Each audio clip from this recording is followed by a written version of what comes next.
I remember many years ago, someone once said that Frog Island is the testicle of the mainland. However, now the whole world is seeing what is happening in Israel. I believe all friends should understand that Israel is the weakness of the United States. After the recent outbreak of the Israeli-Palestinian conflict, the United States made a number of requests to Israel in order to avoid being trapped in a multi-front war. Asking Israel to exercise restraint was met with a firm refusal. The request to Israel to open humanitarian channels was also strongly rejected. The request to Israel not to occupy Gaza was also firmly rejected. In the end, for the sake of Israel, the United States put down its so-called values, even abandoned Ukraine, and provided a large amount of military assistance to Israel despite financial constraints. In the face of tight military strength, the United States provided comprehensive support and dispatched 2 consecutive aircraft carrier formations to the Middle East. Now, it is clear that Israel is the boss and the United States has become its junior. For the sake of Israel, the United States can have no regard for its so-called global strategy and national security. In the hearts of the United States, Israel's interests far outweigh the United States' own interests. Here, we must make one thing clear. The so-called Jews today are no longer a concept of an ethnic group, nor are they Jews in the traditional sense. On the contrary, they have become a symbol of the American financial aristocracy, a pass to enter the top circles of the United States, and a link to build a community of capital interests. They represent the core interests of American capital. Why are Jews increasingly influential in the United States? This is not because of how powerful the Jews are, but because after World War II, Jewish finance was deeply integrated with American capital, and more Americans began to convert to Jews in order to enter this so-called top circle. So Biden chose a Jew as his son-in-law, and Trump also found a Jewish son-in-law. Only through this so-called bloodline certification can they get a pass into this circle. This is why Biden talks down to Israel and does not dare to offend them. Because Israel is a holy land in the hearts of top American capitalists. It's their bond. Biden can oppose Netanyahu, but he will never dare to oppose Israel. Do you still remember that a few years ago, Trump was praying at the Wailing Wall? And this photo was spread everywhere on the internet? Today, despite Israel's blatant acts of massacre against humanity, why do so many people still desperately defend Israel? Because they all want to get this Jewish pass, so that they can be recognized by the American financial aristocracy and engage in profit exploitation together with American financial capital. Therefore, today's Jews are no longer traditional Jews, but the inner circle of American financial capital. It is understood that most Jews are opposed to Israel, especially its oppression of Palestine. On October 19th, hundreds of Jews stormed Capitol Hill to protest Israel's atrocities in Gaza. As a result, the U.S. police arrested 300 people without mercy. In fact, these people are the real Jews. Like the Herdis in Israel, they have firm beliefs, but they have little political influence, and the United States will not pay too much attention to them. It's really interesting when you realize that Israel is America's Achilles heel. The United States has 2 oceans in the east and west, no strong enemies in the north and south, and a vast strategic depth, with a total area of 9.37 million square kilometers. But what about Israel? It's just a tiny place, surrounded by the Arab world, and all the surrounding countries want to destroy it. Many people say that Israel has nuclear weapons, but let me tell you, that doesn't do much for them. What nuclear capabilities really emphasize is the second nuclear strike capability, that is, whether you can fight back after being attacked by a nuclear bomb. Israel has an area of only 25,000 square kilometers, including large areas of desert. So why is Israel so worried about Iran that it even feuded with Obama? This is because Iran has vast strategic depth and can build a strong second strike capability. But what about Israel? Iran only needs 2 nuclear bombs to send Israel to hell. But how many does Israel need? Even if Iran does not have nuclear bombs, conventional missiles alone are enough to destroy Israel. Iran could launch thousands of rockets first to overload Israel's Iron Dome defense system. Then launch another missile and Israel will be immediately paralyzed. Moreover, once Iran possesses a nuclear bomb, Israel will be in a truly desperate situation. When the Soviet Union established a missile base in Cuba, Kennedy almost collapsed, so the United States remains highly vigilant over South America as a whole. However, Israel is a close partner of the United States. Any Arab country around Israel can build missile bases. The missile can fly to Israel in just 10 seconds. What do these 10 seconds mean? It is understood that it takes more than 20 minutes for a missile from any country in Europe and Asia to fly to the United States. This is a fatal blow to the United States. Okay, let's get back to the topic of this Palestinian-Israeli conflict. Is there any chance for Gaza to make a comeback?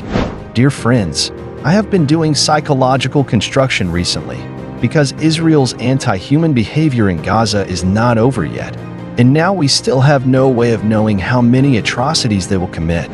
More than 8,000 people have died so far, and this is just the beginning. After careful consideration, I think Hamas has two chances to make a comeback, but both are actually very difficult. The first opportunity is whether Iran will intervene in the war. I think this possibility will not exceed 1%. At most, Israel will reduce some pressure on Hamas under pressure from its surroundings. Why do you say this way? Because after thinking about it over and over, if I were Iran, I might say now. Israel is blatantly massacring women and children and blatantly provoking the world. Among your more than 200 countries, not even one of you dares to name and accuse Israel? Do you dare to criticize Israel publicly? At most, they just accuse civilians of being massacred, and even Israel dares not point it out. You don't even dare to say anything. So you expect me to help you fight against Israel? Are you the only one who is smart and I am the fool? So what do you think are the chances of Iran joining the war? So the second question is, what are the chances of Hamas succeeding in countering Israel? I think it's 10% at most. Although I really hope that the chance of success can exceed 90%, because Hamas must have been prepared for such a move. But now I think Hamas did not expect that Israel would be so shameless. First, Hamas did not anticipate that Israel would massacre women and children in front of the entire world without any consequences. Secondly, Israel does not want to engage in street fighting with Hamas at all. Instead, it wants to wear out Hamas, besiege Gaza, deny access to humanitarian aid, and even starve the people of Gaza, followed by crazy bombings. In other words, Israel does not give Hamas a chance for a head-on confrontation. In addition, the most critical point is that Israel has no bottom line. American journalist Hirsch has already said that Israel wants to turn Gaza into Hiroshima. There are two meanings here. First, Israel will use all inhumane means, such as depleted uranium bombs, cluster bombs, white phosphorus bombs, and biological and chemical weapons. At the same time, women and children were massacred, water and food were cut off, leading to famine, and all war rules were invalid. In this case, what chance do you think Hamas has of winning? When everyone is starving to death, can they still continue to fight? The second question is more difficult. Even if Israel uses nuclear bombs, do you think France dares to accuse it? Does Russia dare to accuse it? In addition, if Israel uses nuclear bombs, will Saudi Arabia be afraid and agree with Israel? Or will Saudi Arabia be angry and go to war with it? What do you think will happen? Therefore, I feel hopeless. Recently, I have been doing some mental construction to prepare for greater tragedies. Nearly 10,000 civilians have died in Gaza, which is a huge tragedy. However, the tragedy may have just begun. Now that Israel has taken the lives of 10,000 civilians, it doesn't care if it takes the lives of 1 million civilians. As I write this, I feel sad. But in the end, I can only say that American hegemony is still very strong. Moreover, through this Israeli-Palestinian conflict, the United States will become more evil, more bottomless, and more anti-human. Finally, let us retain a glimmer of hope.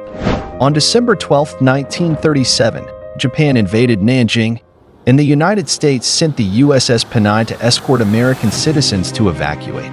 The American flag was hoisted high on the ship. As a result, the Japanese army discovered the American warship and immediately opened fire, sinking the Panay and sinking or severely damaging 3 other American merchant ships. The American sailors suffered heavy casualties. The captain of the Panay was also killed, and 3 others, including Captain Hughes, were seriously injured. At that time, The United States completely overwhelmed Japan in terms of industrial strength and economic strength, but what was the response of the United States? The United States chose to settle the matter and accepted Japan's apology, saying it was an accidental bombing. The United States expressed its weakness. The United States said, "You hit me on the left cheek, and I stretched out the right cheek for you to hit." The United States said, "If I don't show weakness, will Japan become my most loyal friend?" In 1937, Japan launched a military invasion of the United States.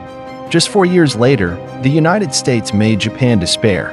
Finally, what I want to say is that this is not self-consolation, because it only took China 10 years to become a global industrial standard and industrial center. Without China, global industry will come to a standstill. Please think about it. Could China 10 years ago have imagined that it could compete with the United States today? The latest news is that the White House issued a statement on October 20th, stating that U.S. President Biden submitted a special budget to Congress. The total amount exceeds $100 billion and is used to support projects in Ukraine, Israel, and strengthening the United States' own security. From this point of view, even if the United States saves Israel this time, the United States' finances will also be ruined.